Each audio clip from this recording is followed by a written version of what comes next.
November 24 திங்கட்கிழமை. வித்தியாசங்கள் வேண்டாம். மகிமையுள்ள நம்முடைய கர்த்தராகிய இயேசு கிறிஸ்துவின் மேலுள்ள விசுவாசத்தை பட்சபாதத்தோடே பற்றி கொள்ளாதிருப்பீர்களாக. யாக்கோபு 2:1.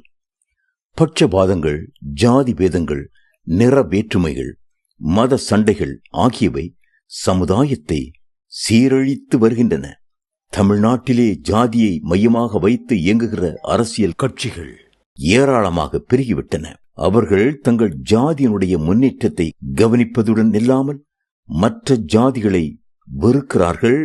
மற்றவர்கள் எந்த விதத்திலும் மேலோங்கி வந்துவிடக்கூடாது என்று தங்களால் முடிந்த அளவு தடை செய்கிறார்கள். கிறிஸ்தவர்களாகிய நமக்குள்ளே இப்படிப்பட்ட ஜாதி வித்தியாசங்கள், நிற வேற்றுமைகள் இருக்கிறதா என்பதை ஆராய்ந்து பாருங்கள்.